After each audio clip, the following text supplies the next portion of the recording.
Mhm. En Orient, on prend soin de soi, on fait beaucoup de massages, on se nettoie, on décristallise, on se purifie. Nous, on attend d'être malade pour faire ça. Tout à fait. Tout à Voilà. fait. Donc, je dirais rayonner, briller ou rayonner. Enfin, moi, rayonner, c'est ça sort de l'intérieur pour aller à l'extérieur. Direct. Salut Rebelle Créative, je suis mais super super super excitée d'être en direct pour une nouvelle conférence web. Ce sont les entrevues Brille et aujourd'hui j'ai comme invité Bénédicte Postic qui est une de mes clientes. Bénédicte. Oui, Marielle. Je suis super contente de t'accueillir. Donc vas-y, présente-toi un petit peu en quelques mots, puis ensuite moi je vais faire ma petite introduction pour continuer par rapport à l'entrevue Brille. Donc dis-moi déjà qui tu es, où est-ce que tu vis, as-tu des enfants? Juste cette base-là pour commencer. Alors, bonjour à toutes et merci Henriette pour cette soirée ensemble. Oui. Alors, je m'appelle Bénédicte, je vis en France, donc dans une région où si vous aimez le bon vin, c'est les Coteaux du Léon. Donc, c'est un vin moelleux, sucré. Et je suis mariée et j'ai deux filles, deux ados, 15 ans et demi et 17 ans et demi. Voilà. Ouais. Tu veux mon âge? Tu peux y aller si tu veux, tu sens envie de donner ton âge, tu donnes ton âge. J'ai 49 ans. 49 ans, superbe. Alors dis-moi un petit peu ce que tu fais. Tu es yoga thérapeute et Art thérapeute et j'ai commencé par la thérapie énergétique. Mais thérapie énergétique pas occidentale, vraiment orientée sur les médecines orientales. Génial. Donc aujourd'hui, on va vraiment découvrir ton profil, ton histoire. Et ce qui est intéressant pour moi avec les entrevues Brie, c'est vraiment toujours d'amener un modèle de femme entrepreneur, un modèle à travers lequel les autres femmes de ma communauté peuvent se reconnaître. Mon message ici, c'est Brie. Pourquoi? C'est le fait de montrer vraiment la personne que tu es, d'amener un message unique. Et c'est ce qu'on va découvrir ici, c'est ton message. Et comment est-ce que toi, tu as envie de le partager? Puis de quelle manière finalement ton expérience personnelle, ton expérience peut-être aussi de femme entrepreneur. Donc, toutes tes expériences ont influencé le message que tu portes aujourd'hui. Et ce que je trouve aussi intéressant dans ces entrevues, c'est découvrir les différentes facettes. Donc, comme d'habitude, c'est simplement une conversation entre deux femmes entrepreneurs, mais simplement aussi tout simplement deux femmes. Donc, si on continue là-dessus, parle-moi justement un petit peu, parce que là, on a parlé de tes titres, hein, Oui. yoga thérapeute, art thérapeute. Alors, dis-moi un petit peu concrètement, c'est quoi que tu fais avec tes clients de manière générale? Alors déjà, mes clients, ça va du bébé jusqu'à 80. Ma plus âgée comme cliente, c'est 98 ans. Waouh! Donc c'est vraiment, du bébé, c'est tous les tranches d'âge, en fait, toutes Oui. les phases de la vie, quoi. Toutes les phases de la vie et de l'année, de 5 jours à 98 ans. Comment du coup, je les reçois au cabinet où je travaille aussi en visio. Je travaille beaucoup en visio. OK. Et puis, en fait, j'ai une vision complète de la personne. C'est-à-dire que quand elle vient me voir, elle vient avec une problématique, soit une problématique corporelle, si c'est un symptôme, un traumatisme ou autre, ou une Ouais. problématique émotionnelle, ou une problématique dans sa famille, parce que moi, je suis quand même assez spécialisée famille. J'attire les familles à moi, en fait, Ouais. et la femme. Et du Mmh. coup, je prends en globalité la personne, la partie traumatique et également l'environnement. Et avec les méthodes chinoises, on va sur, je pense que vous avez entendu parler, toi aussi Henriette, le triangle corps, âme, esprit. D'accord. Et c'est vraiment l'ensemble de la philosophie orientale pour accompagner les personnes. Donc moi, je suis dans cet élan-là. Et comment Avec tu en es arrivée à travailler sur base d'une philosophie orientale? Ça, c'est intéressant. Comment tu es arrivée à te ah, spécialiser avec cette approche-là? En fait, j'ai été à 2 ans et demi, j'ai eu de l'eczéma Ouais. à l'âge de 21 ans. Mmh. Et à l'âge de 21 ans, c'est un remède de grand-mère qui m'a enlevé tout mon eczéma. Donc, Ouais. j'ai eu de la cortisone pendant toute ma enfance. Mmh. J'avais des jambes qui sointaient quand j'étais l'été à l'école. Enfin voilà, mon corps était quand même assez abîmé. J'avais Ouais. cette chance que mon visage n'avait rien, mais le reste de mon corps avait quand même beaucoup de séquelles. Et c'était pas facile à porter. Donc maman m'emmenait de temps en temps chez des magnétiseurs et puis à côté, j'avais un traitement allopathique. Et puis, je me suis dit, bah, en fait, il manque quelque chose là-dedans parce que pourquoi ça revient tout le temps? Ouais, Pourquoi ça revient toutes ces années? ouais. Et la vie faisant, je me suis complètement pas du tout dirigée dans ce métier-là. J'ai été, dans un métier, juridique et après commercial. Waouh! C'est tout un changement juridique, commercial. OK. Voilà, donc je voulais être conseillère juridique dans une entreprise internationale et en fait, j'ai commencé par assistante commerciale internationale, responsable, commerciale, responsable achat, enfin achat international, responsable achat, directrice achat et j'ai terminé en 2011, en étant, directrice achat, de 48 restaurants en France dans une grande franchise. Ouais, hein, quand même, hein. C'est Voilà, du leadership, hein. oui, mais voilà, par contre, je tenais tout le temps à travailler dans des entreprises humaines. C'est Mmh. très important pour moi. Mes parents, tenaient une entreprise, mes grands-parents tenaient une entreprise, donc j'adorais le côté vraiment, cocon familial que mon papa et mon grand-père avaient dégagé dans les entreprises et que Ouais, ma maman aussi, avait mis en place. Voilà. d'accord. Alors, il y en a Donc quelques-uns qui nous ont rejoints. On va juste leur ah, dire bonjour et bienvenue parmi nous. Alors, à n'importe quel moment, vous allez pouvoir plonger dans la conversation. Je pense que Bénédicte voit également les commentaires de son oui, côté. Quand ce sera le moment, on regardera les commentaires. Mais donc, on leur dit simplement bonjour pour bien noter qu'on sait que vous êtes là et merci d'être là. je vois avec mes lunettes, hein, je vais être obligée de les mettre de temps en temps. 49 ans quand même. Ah, mais t'inquiète pas. OK, donc tu me disais donc travailler, c'est important pour toi de toujours être dans des entreprises à taille humaine.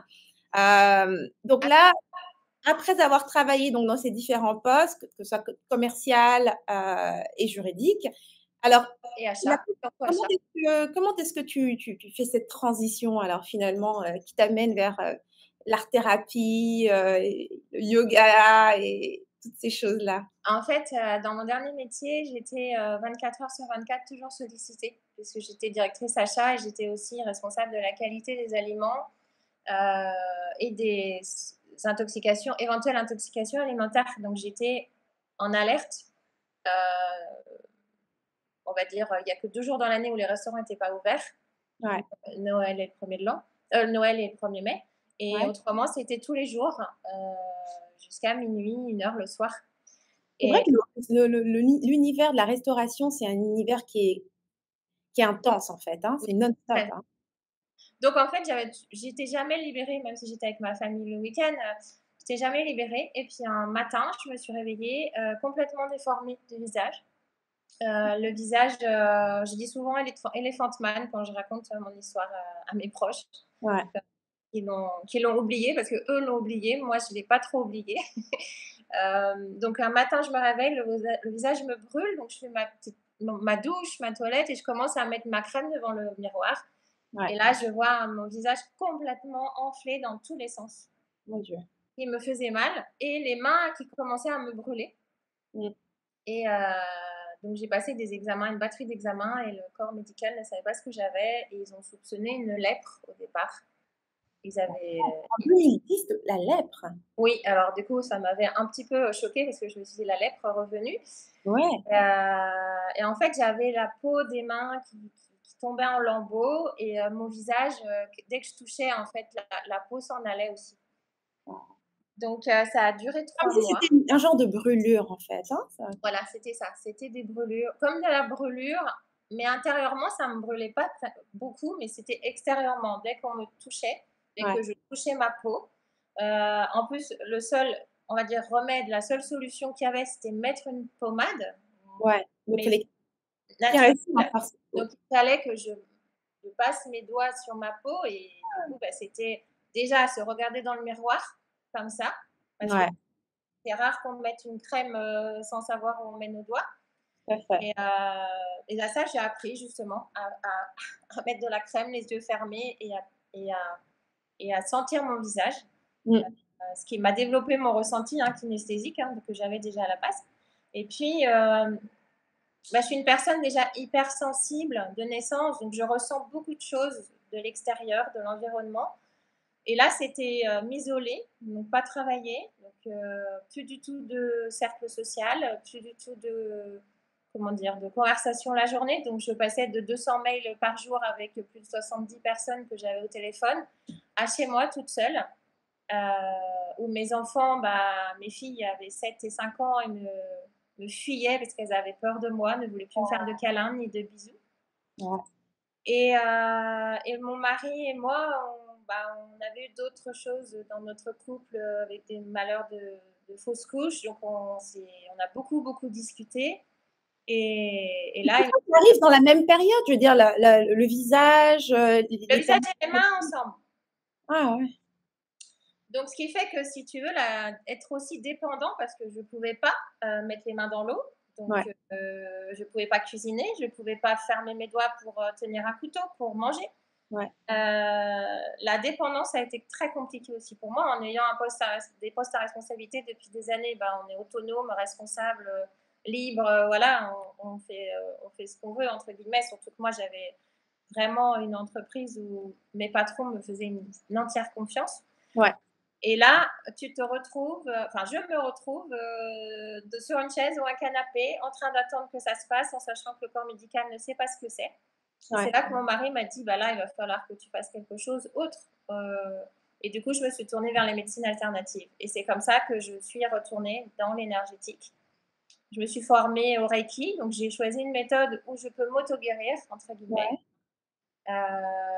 Et du coup, ça c'est parti avec cette méthode-là et une personne qui m'a accompagnée aussi en médecine alternative, où en une semaine, en une journée, mon visage s'est dégonflé. En une semaine, mes mains étaient 3/4 cicatrisées.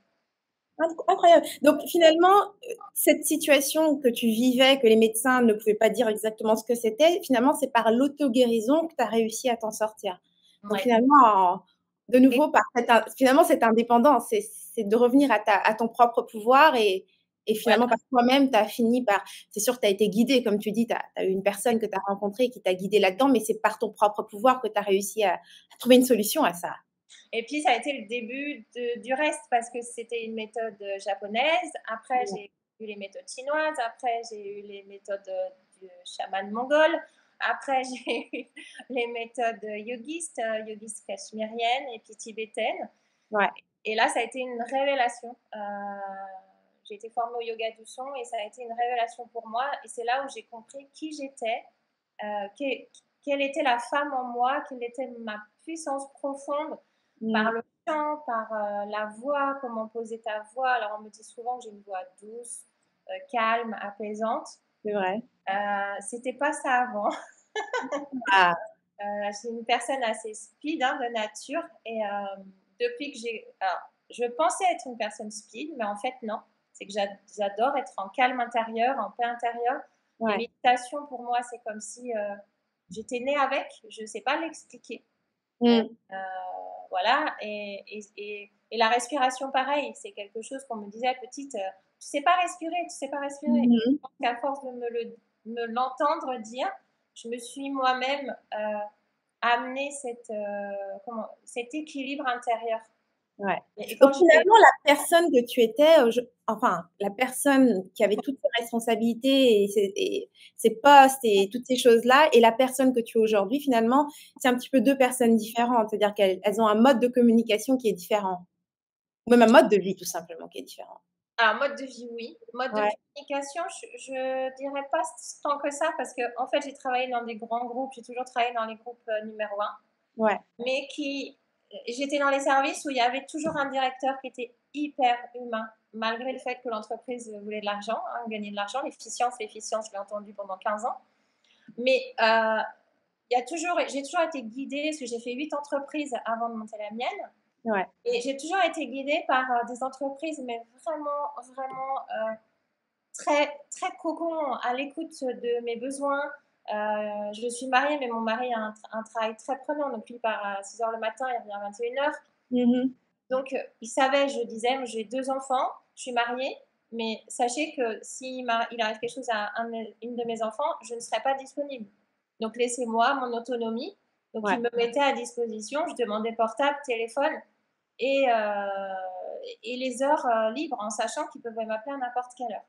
Ouais. Super intéressant de voir que tu es capable de trouver quand même ce genre d'équilibre, même en étant à l'intérieur d'une entreprise. Ouais. Mais là, il y a une autre question qui me vient, parce que tu as parlé de ton hypersensibilité, tu disais que c'est quelque chose que tu as toujours été. Est-ce que tu peux justement, parce que je sais que c'est quelque chose que moi, je rencontre énormément parmi mes clients, donc dans la communauté, beaucoup les femmes vont se décrire avec cette hypersensibilité. Donc, j'aimerais un petit peu voir avec toi, c'est quoi quand tu dis j'étais hypersensible? Qu'est-ce que tu veux dire exactement par ça? Alors, il y a deux choses. Il y a le fait que quand j'étais petite, je me souviens, et jusqu'à l'ado, j'avais l'impression d'être toujours en mal-être triste, en fait.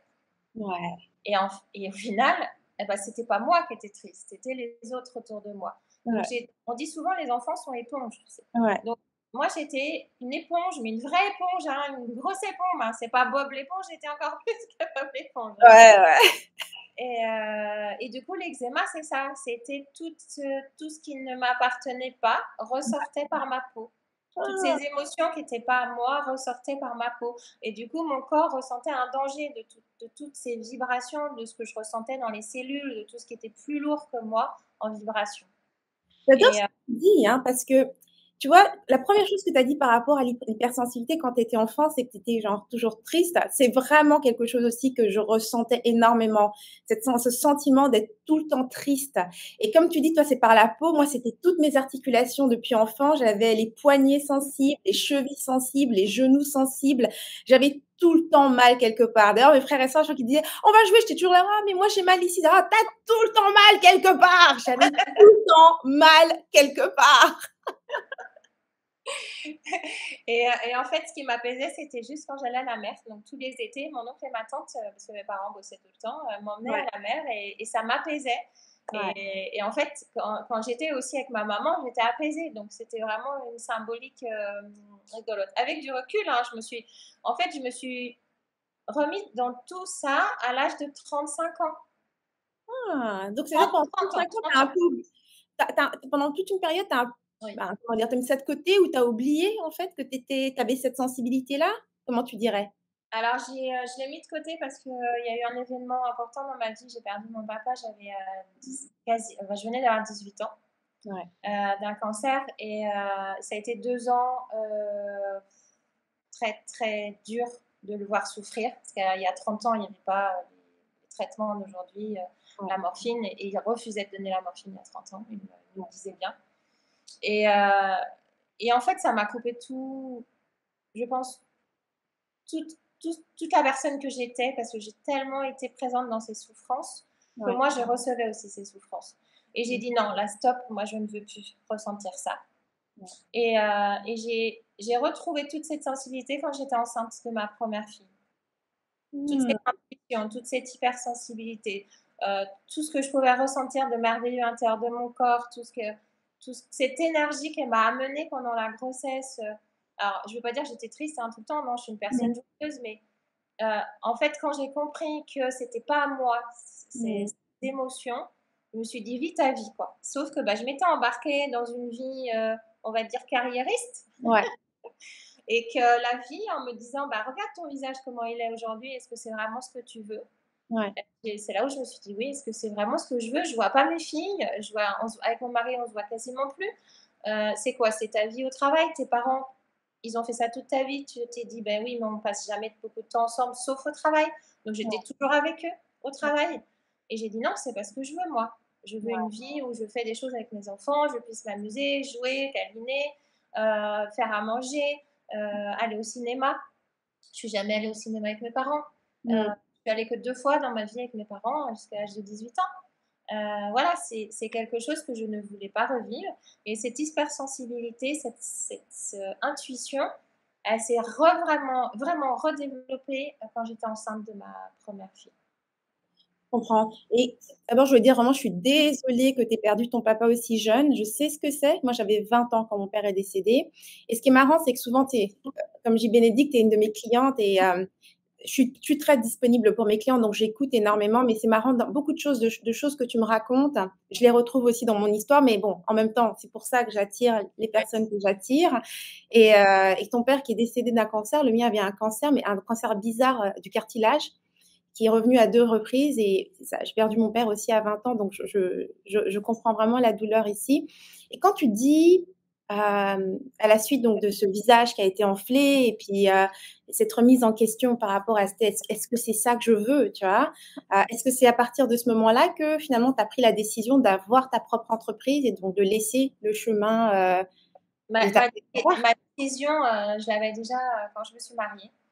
d'accord, À 20 ans, de toute façon, je voulais reprendre l'entreprise de mon papa et comme j'étais mineure, quand il a fermé l'entreprise, quand il était malade, j'ai pas eu le droit, juridiquement parlant. Donc je pense que c'est pour ça aussi que je me suis dirigée. J'ai dit: «Bah, puisqu'on m'interdit de faire des choses, bah, moi, je vais aller dans le juridique, comme ça, je vais connaître toutes les lois».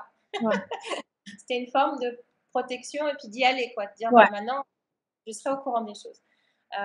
Mais non, avant à l'âge de 18 ans, déjà, je voulais mon entreprise. Et à l'âge de 20 ans, j'ai toujours dit: «À 40 ans, j'aurai une entreprise» et je l'ai ouverte à tu le 30 savais déjà. et je l'ai ouverte à 40 ans et 2 mois. Ma deuxième, parce que ma première, elle a été ouverte à 38 ans. OK. Bah, félicitations, hein, félicitations avec d'avoir ouvert cette entreprise. Je sais que beaucoup de femmes, justement ici dans la communauté, elles veulent certaines sont vraiment sur le point d'ouvrir cette entreprise ou en tout cas elles viennent de commencer. Donc c'est vraiment inspirant de voir, le chemin que tu as parcouru pour arriver là. On va regarder un petit peu les commentaires, tu Ouais, sais, pour voir un petit peu ce qu'elles plaisir. disent Attends, je et mets puis mes ensuite lunettes. on va continuer, dans la deuxième partie. Donc et alors attends, moi quand je regarde sur le groupe, ça me donne le nom de la personne qui laisse alors je pense que c'est Karen qui dit ça. OK. Donc c'est Karen. Alors elle nous dit, «Merci de montrer qu'on peut changer d'univers professionnel pour aller dans quelque chose de différent. Tu as un parcours varié, c'est sûr, très Ah ouais? inspirant.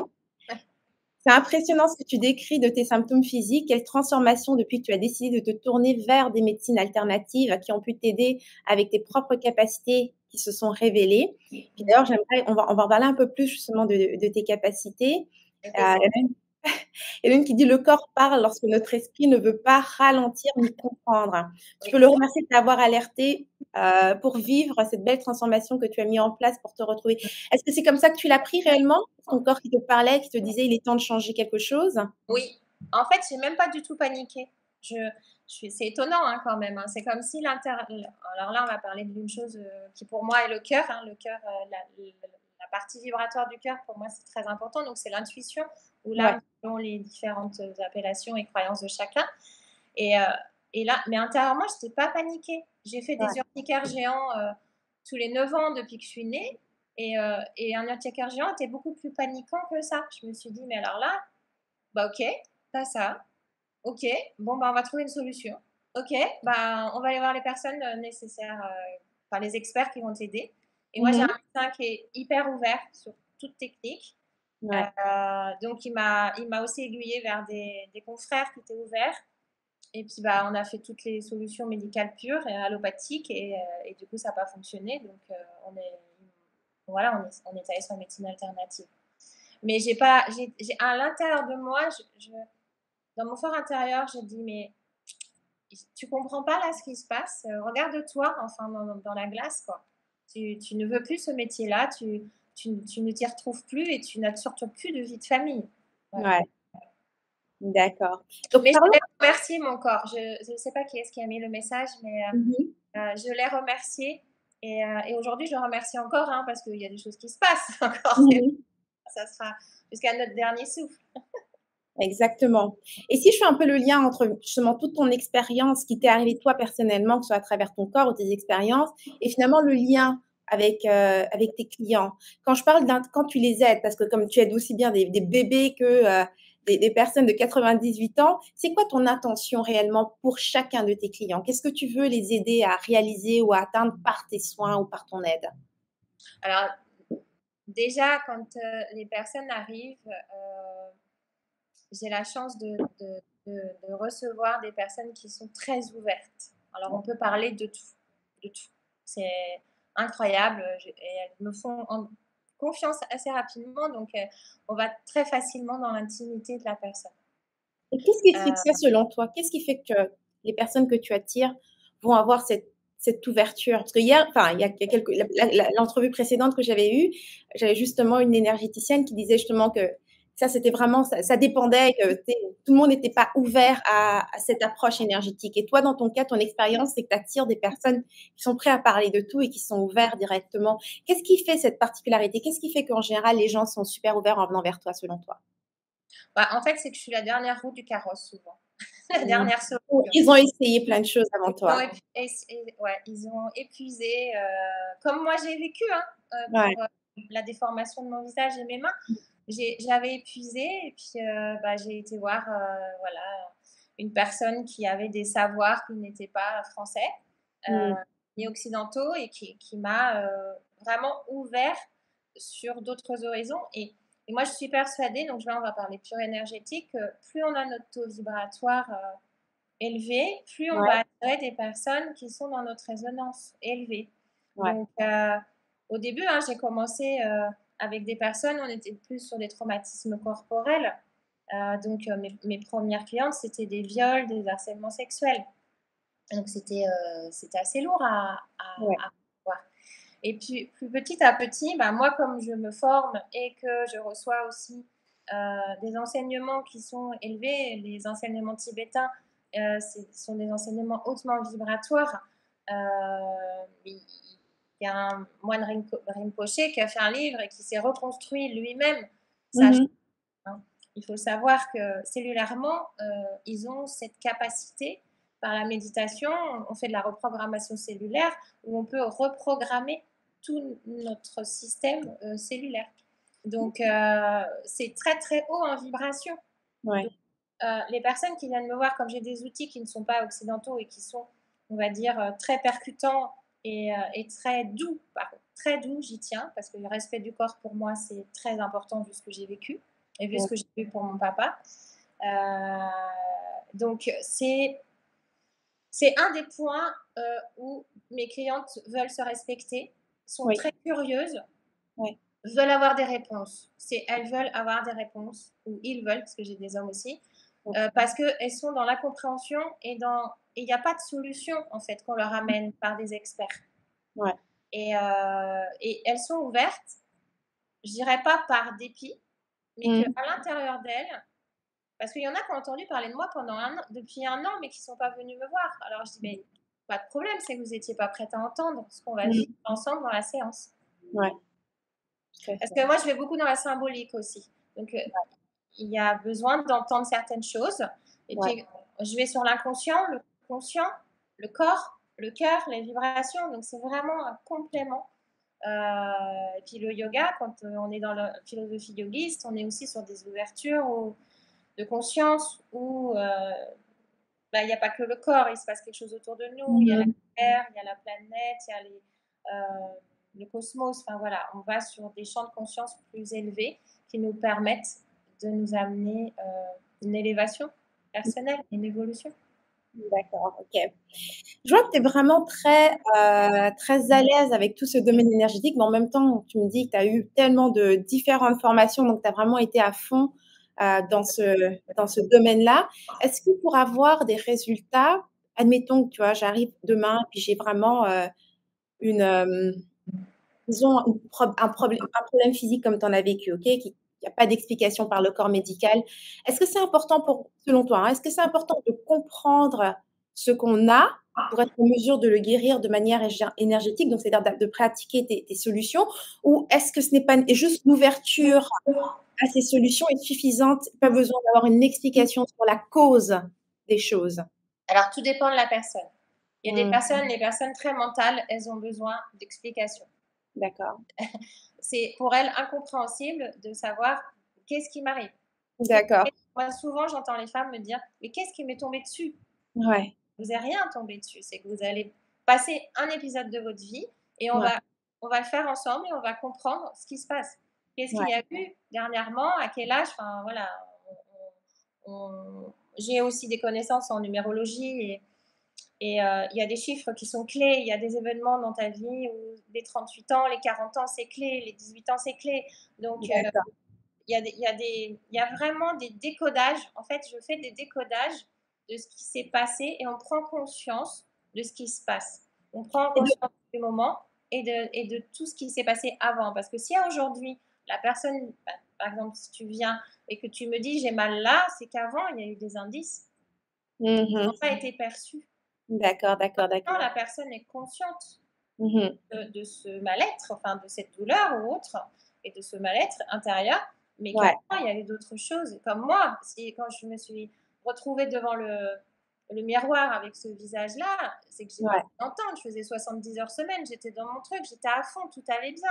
J'ai de la reconnaissance professionnelle, on m'appelait pour me débaucher. Enfin, ouais. voilà, c'est pas ça en fait. C'était pas ça que moi, intérieurement, je voulais.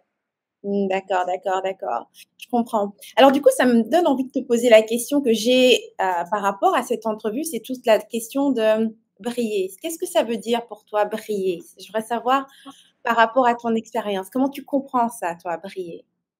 Moi, je brillais, je dirais que c'est rayonner avec le cœur. Voilà. C'est c'est un peu complexe quand je le dis. Non, Mmh. c'est de faire ses choix avec le cœur. C'est de quand on a envie de quelque chose, il y aura, il y aura toujours quelqu'un qui va nous dire mais non, fais pas ça parce que tu risques ça et tout. Mais ça, c'est son histoire à lui ou à elle. Ouais, Si à l'intérieur de toi, tu ressens mais non, je vais faire ça, je vais faire ouais. ça, mais j'ai envie de le faire, ben, Mmh. ça va rayonner en toi, ça va s'ouvrir. Et puis énergétiquement, on dit que on rayonne quand on est aligné avec soi-même et quand on est sur son chemin. Et je vais juste te raconter une petite histoire. Ouais. Il y a 5 ans, on s'est réunis pour l'enterrement de ma tante. Donc, j'avais beaucoup de cousins et cousines que je n'avais pas vus depuis ouais, au moins 8 ans. Mmh. Et j'en ai un qui est venu me voir et il me dit waouh, qu'est-ce que tu es épanouie! Ça fait longtemps qu'on s'est vus, mais oh là là, il m'a dit j'étais aimantée à venir te voir, quoi. Et Ouais. voilà. Et je me dis, bah voilà, en fait, c'est que euh, on se regarde plus avec nos complexes, on est sans complexe, on est libre, on est, peu importe ce que les autres vont dire de nous, même si ça nous touche un peu, c'est pas grave, ça nous enlève pas de partir de la direction de notre chemin. Et quand on est bien à l'intérieur de nous, quand on est serein, je dirais qu'en Occident, c'est rare d'être serein, on est plutôt sur la sérénité en Orient. Ouais. On n'a pas la même façon du tout d'être éduqué, pas du tout la même façon de penser et ni la même philosophie du corps. Tu vois, il y a beaucoup d'anticipatifs. Mmh. En Orient, on prend soin de soi, on fait beaucoup de massages, on se nettoie, on décristallise, on se purifie. Nous, on attend d'être malade pour faire ça. Tout à fait, tout à Voilà. fait. Donc, je dirais rayonner, briller ou rayonner. Enfin, moi, rayonner, c'est ça sort de l'intérieur pour aller à l'extérieur. Ouais. Quoi. Donc j'ai retenu les mots: «On est sur notre chemin», on est les mots liberté, on ne se soucie plus de ce que les autres pensent et surtout, ben, on attire les autres, hein, quand on brille. Les gens sont attirés naturellement Quand on vers cette s'attend lumière. Quand ça vient du cœur, j'insiste beaucoup que ce soit Quand sur les ça vient du cœur. Parce qu'il y a une autre façon de vouloir briller, ça serait celle comme la star, en fait, voilà, finalement. c'est ça.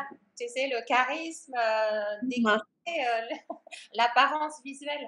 Ouais. Mais ça se sent ça, ça se sent quand Est-ce c'est que tu sens qu'il y a vraiment est-ce que tu sens qu'il y a vraiment une différence entre justement, cette apparence visuelle ou ce charisme finalement, on peut dire briller également et ce dont tu parles qui est vraiment de briller à partir du cœur, de rayonner à partir du cœur? ouais, C'est quoi la différence selon toi? c'est quand tu creuses un petit peu, Ouais. il y a quelque chose qui n'est pas, où ça bloque quand on va aller parler, bah, qu'est-ce que vous ressentez? Mmh. Qu'est-ce qui fait que tu t'amènes dans ce métier-là? Ouais, Et quand on parle de quelque chose de matériel, ouais. bah là, on n'est pas dans notre réalité de rayonnement. C'est et quand on est aussi quand comment te dire? Quand on voit aussi une personne en public et que tu vas dans son intimité et que tu la vois complètement différente, Oui. son intimité, c'est moi, je leur pose souvent, je leur demande, aux femmes que je reçois, je dis: «Vous êtes comment chez vous? Et vous êtes comment au travail?» Ouais. Et elles me disent: «À votre travail, il faut que je sois super bien habillée, mais j'aime pas ça. Je suis en tailleur parce que mon entreprise me demande d'être en tailleur. Et Et qu'à la maison, bah, je suis en pantoufles avec mon pyjama.» ouais.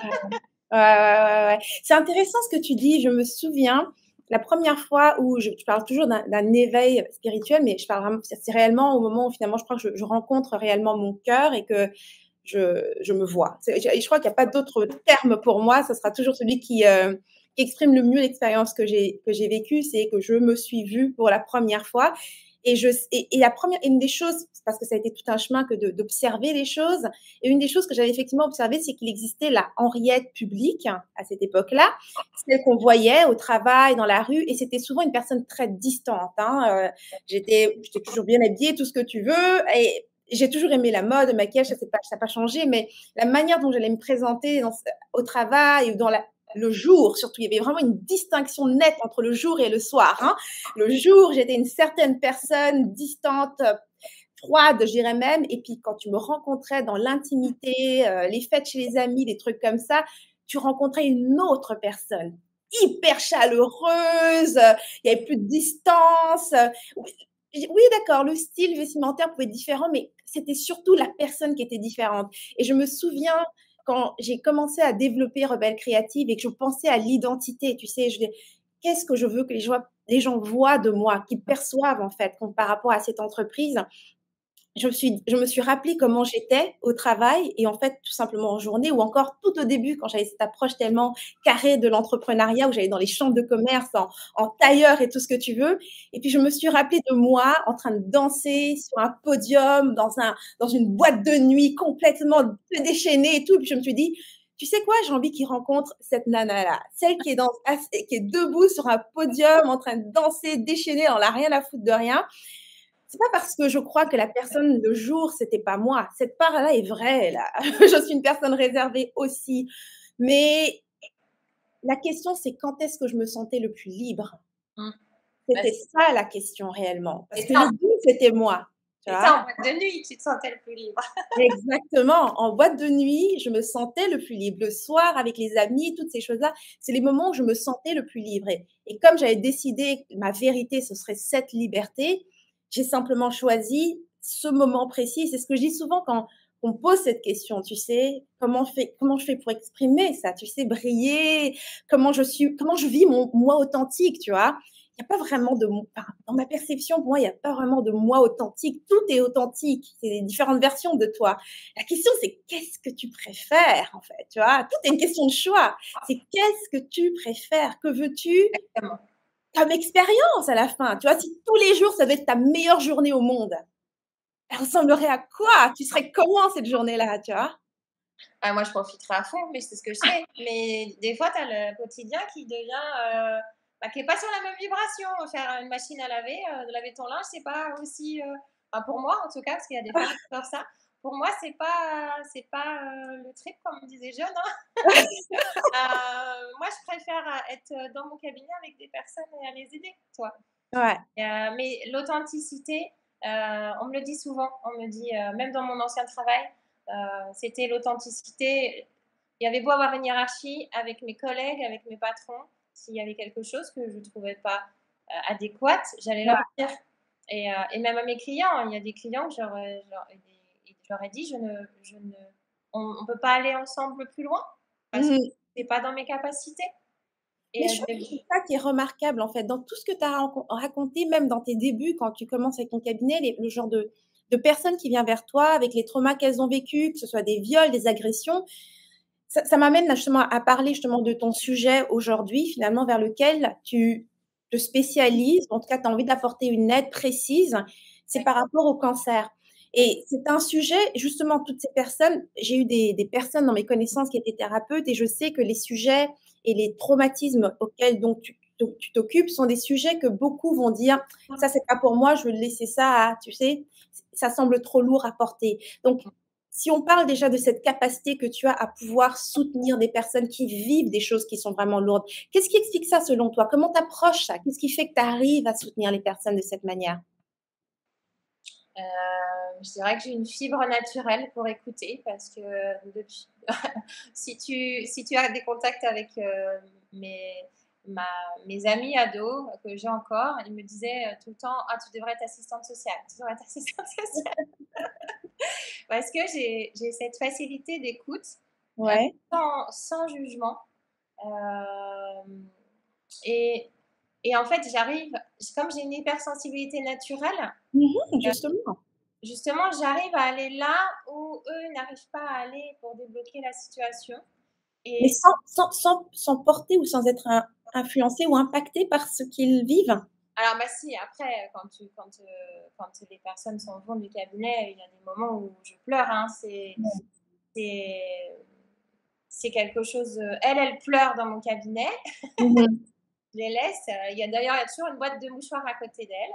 Ouais. Même les ados, hein, et les enfants que je reçois, qui sont en dyslexie et puis en haut potentiel, parce que c'est pas facile pour eux non plus, avec les carcans sociétaux.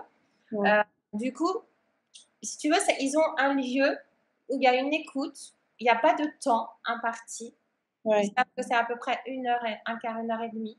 Ils sont pas comme, dans le corps médical où c'est 20 minutes, où, tu fais ci, tu fais ça, tu fais ça et qu'on n'écoute pas. Ils ont pas le temps de dire ce qu'ils ont au fond d'eux. Ouais. Moi, je suis avec eux, je les accompagne, je les écoute et puis on va aller là où moi, j'ai la sensation et l'intuition que c'est ici qu'on commence et ils me disent 100%: «Mais j'avais pas vu ça comme ça, Bénédicte, j'avais pas vu Ouais. ça comme ça». Mais il y a encore hier, une femme qui est arrivée, heu, mais pas du tout, au courant qu'elle avait, eu un cancer avant. Elle venait pour une autre problématique, elle vient de perdre ses 2 parents et tout d'un coup, on arrive dans la maladie. Ouais. Et qu'est-ce qui fait que ça arrive dans la maladie? Parce que moi, je suis quand même, j'ai vécu, mon papa, mon ami, en 2011 qui est parti et ma maman, il y a 6 mois. Donc, Mmh. tous les 3 du cancer, plus des oncles et tantes du cancer.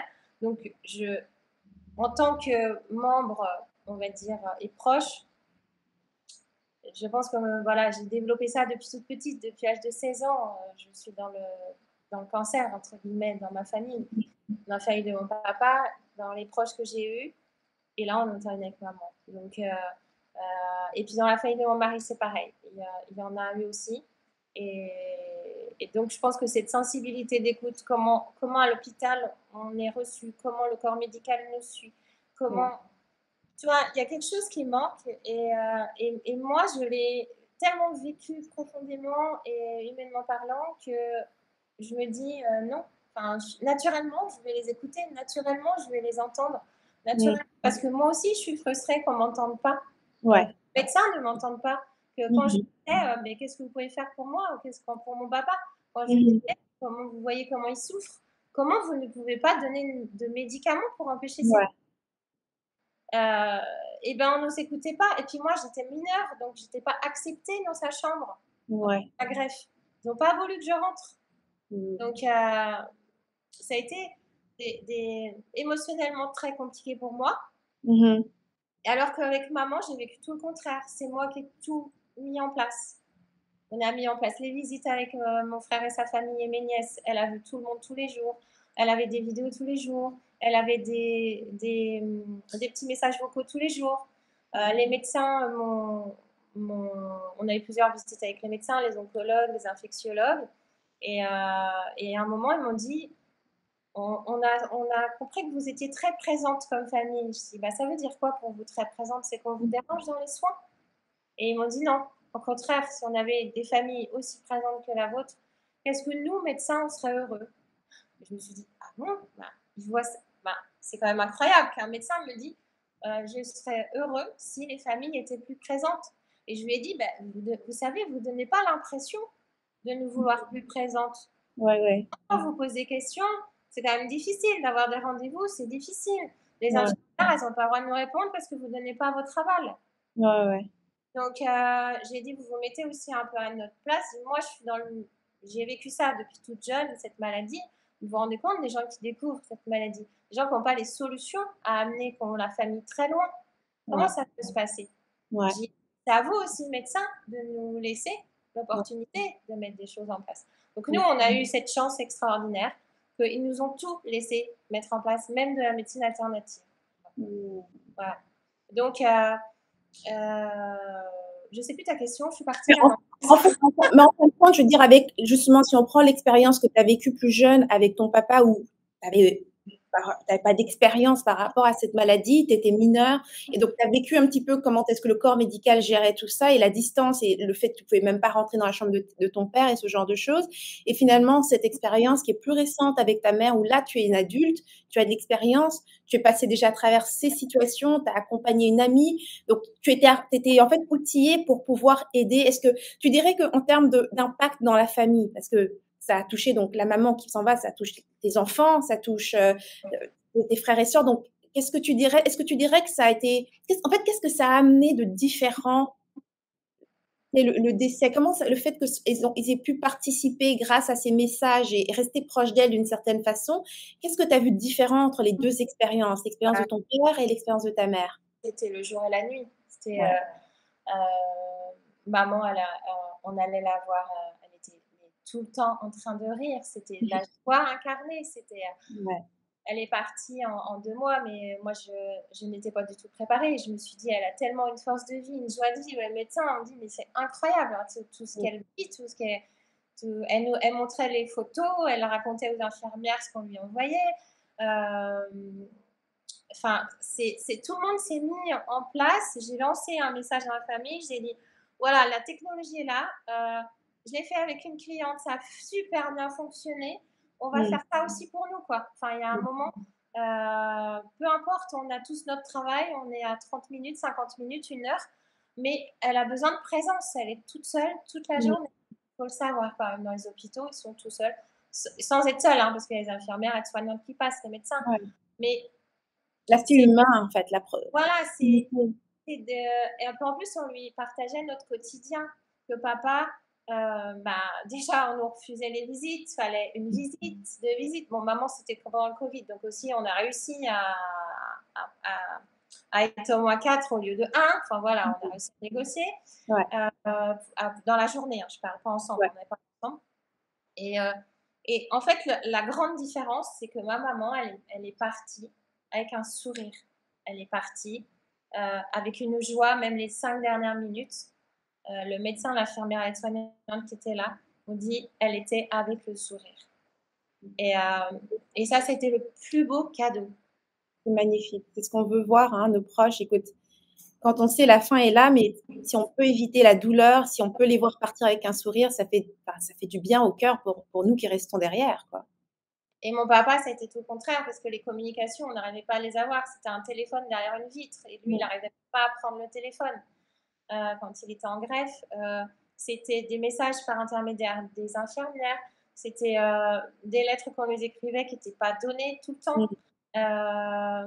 Il y avait un mur, en fait. C'était vraiment un mur où on ne pouvait pas le toucher, pas le prendre dans nos bras, pas le câliner, pas lui dire quand on a envie de lui dire je t'aime. C'était très frustrant, et que maman, en fait, ça a été une réparation, même si elle est partie, que c'est une douleur encore pour nous. Ouais. Ça a été une réparation de dire que, en fait, dans la maladie, on peut amener de la joie, des rires, de la bonne humeur, du bonheur. Ouais. Et que là, elle avait 82 ans, donc c'est la vieillesse qui a fait, le corps n'était plus assez fort pour aller comment dire, activer le système pour que ce cancer s'en aille. Mon papa est décédé à 59 ans. Et Encore très jeune. on aurait mis tout ça, il y aurait tout ça en place. Il n'aurait pas vu cette maladie comme il l'a vue, toi. C'est puissant tout ce que tu dis là, et c'est pour ça que je dis que nos expériences, les expériences qu'on traverse, et nous en avons toutes, hein, des expériences parfois douloureuses, parfois joyeuses, mais c'est vraiment de ne pas les mettre de côté et de réussir à les inclure dans tout, en fait, parce que ça fait de nous qui nous sommes. Et en tant qu'entrepreneur, on a tendance souvent à vouloir mettre un mur entre le travail et la vie privée. C'est ce qui enlève le côté humain de l'entreprise, en fait. Et donc, toi, aujourd'hui, avec ce message, et le fait que tu aies décidé d'aider particulièrement aujourd'hui les personnes, les femmes qui sont atteintes de cancer du sein, cancer de l'utérus, et surtout leurs proches, leur donner des outils pour justement garder ce lien, cette proximité entre eux. Je voulais partager avec tout le monde que tu as aussi un atelier qui arrive. Donc, si jamais il y a des personnes qui sont touchées par ce cancer, que ce soit eux-mêmes touchés par le cancer, ou alors ils ont des proches qui sont touchés par le cancer, bref, ils sont face à cette maladie d'une manière ou d'une autre, eh bien, cet atelier arrive bientôt. Ce sera pour la semaine prochaine, c'est le 5, hein, le mercredi 5. Oui, mercredi à 20h30. Et si tu me permets, je voudrais ajouter que oser diffuser, parce que c'est une maladie qu'on n'ose pas parler.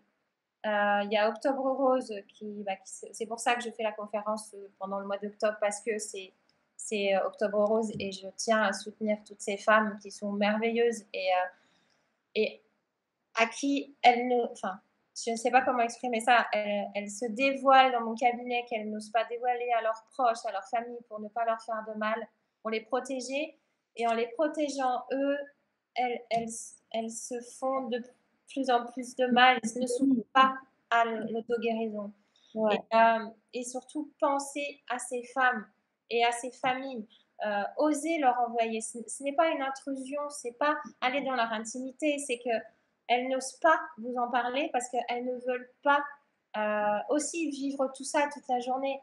Moi, je sais que quand j'étais ado, que papa était malade, il n'y avait qu'une personne, deux personnes qui savaient que mon papa était gravement malade dans l'entourage de mes amis. Parce que je ne voulais pas parler de ça en dehors de la maison. En allant en dehors de la maison, c'était m'amuser comme toi en boîte. Je m'amusais, je rigolais, je me ressourçais avec les autres. Et quand je revenais dans la cellule familiale, où je voyais mon papa par terre après une chimio, on avait du mal à relever, qui vomissait, qui perdait ses cheveux, qui avait une transformation du corps, c'était pareil. Enfin, c'était l'énergie que j'ai récupérée à l'extérieur, je lui amenais et je m'en amenais à moi, et j'en amenais à maman et à mon frère. Donc, osez le faire parce que c'est un beau cadeau que vous allez leur offrir. Ouais. Non, sérieusement, c'est tellement touchant parce que ce que j'aime, c'est que tu parles de ce sujet avec douceur, mais avec confiance, en fait. Tu vois, on n'est pas dans un message de pitié pour ces personnes-là ou quoi que ce soit, rien du tout. C'est littéralement le contraire. C'est prendre ces personnes en compte comme la personne entière et forte qu'elle a toujours été. Et la maladie ne les a pas diminuées, elles ont besoin d'aide, comme n'importe qui peut avoir besoin d'aide. C'est pas un tabou, c'est pas quelque chose qu'il faut cacher. Il y a rien de mal ici qui s'est passé dans le sens, voilà, il n'y a pas un crime c'est simplement une maladie. Et puis les familles qui sont touchées. Je sais que quand on est dans ce genre de situation, c'est vrai, on a du mal à en parler. On a l'impression on apporte un sujet négatif ou bien on apporte un nuage noir avec soi. Tu vois, on a honte en fait d'avoir quelque chose de dramatique qui arrive dans notre famille. Et vraiment, je suis.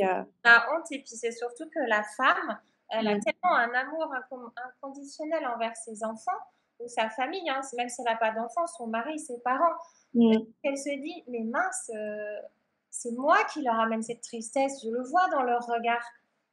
Et j'en ai dans mon cabinet où ce sont des fois les maris qui viennent pour eux et je dis, mais qu'est-ce qui se passe chez vous? Il me dit, ma femme a un cancer du sein.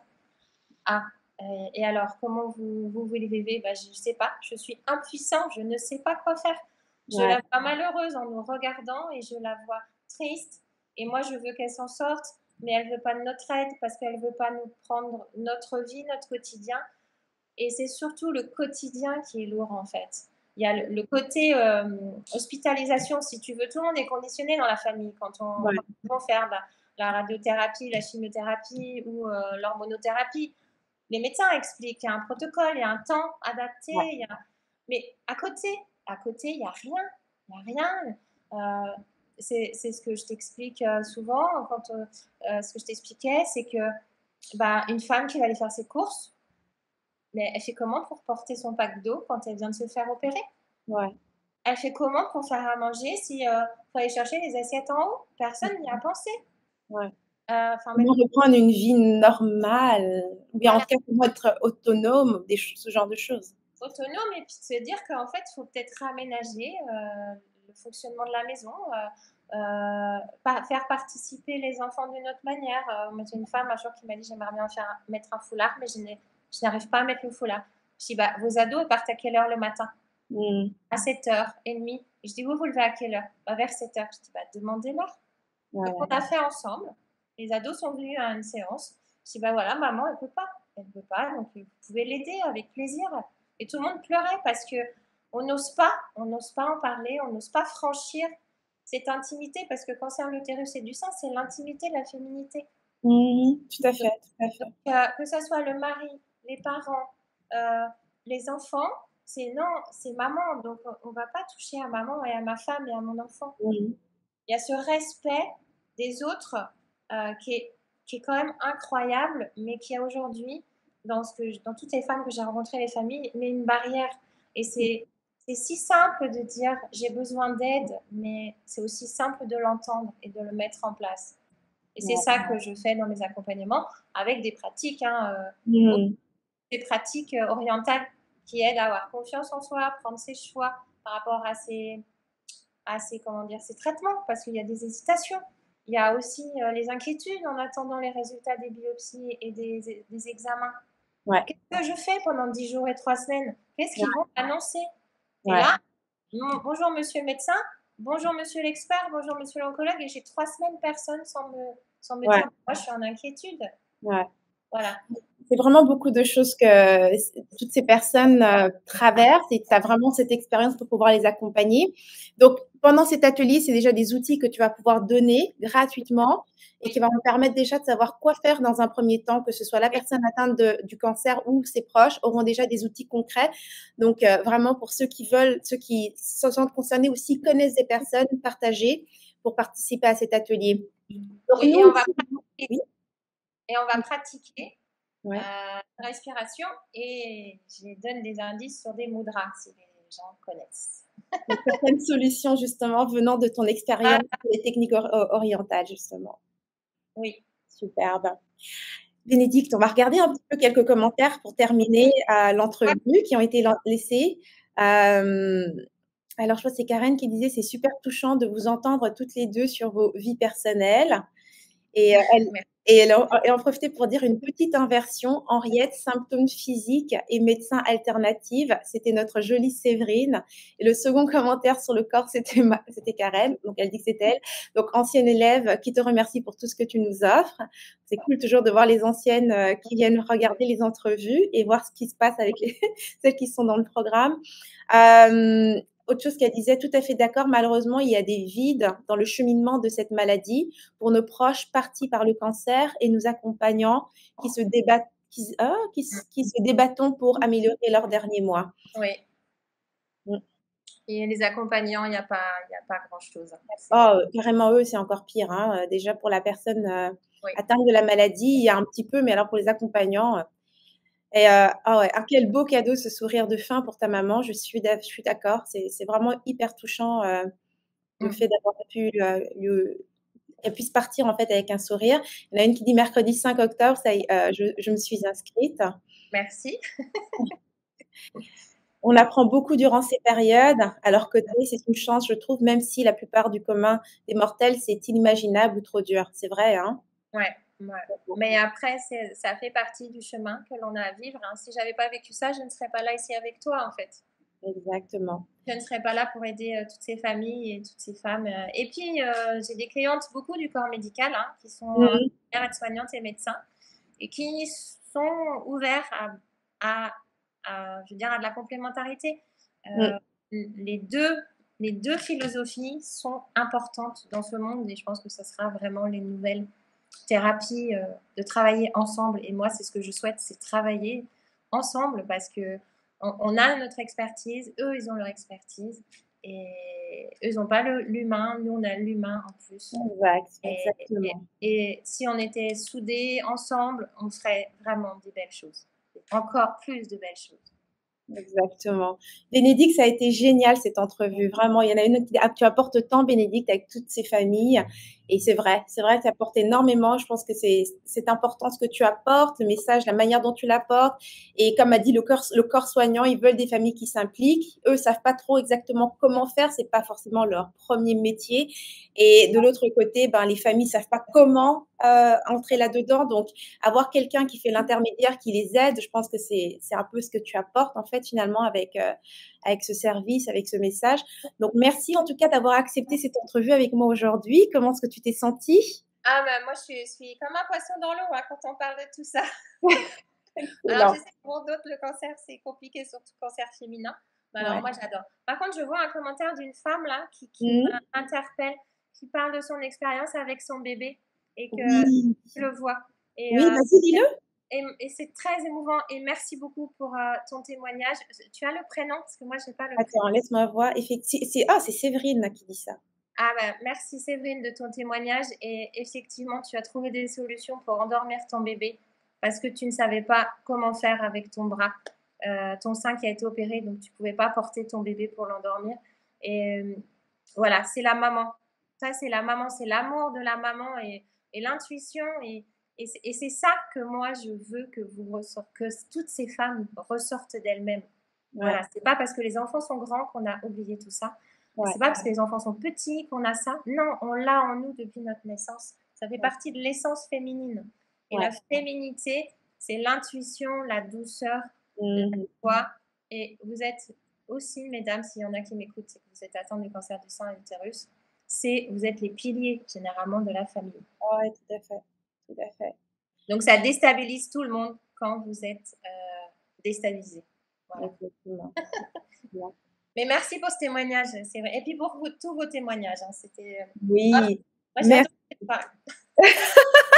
Merci d'avoir été là avec nous, d'avoir commenté, d'avoir participé à la discussion. Donc, Bénédicte, c'était vraiment une joie de faire cette entrevue avec toi, de faire découvrir une femme entrepreneur engagée, qui œuvre vraiment avec son expérience et qui veut aider, transformer des vies toujours. C'est vraiment ça qui me touche énormément. Et puis, donc, j'ai laissé les liens pour ton atelier sous la vidéo. Cette Merci. vidéo sera en différé également sur YouTube, où on retrouvera également le lien toujours au bas de la vidéo. Donc, merci Rebelle Créative d'avoir été présente. C'était en direct avec nous pendant cette entrevue.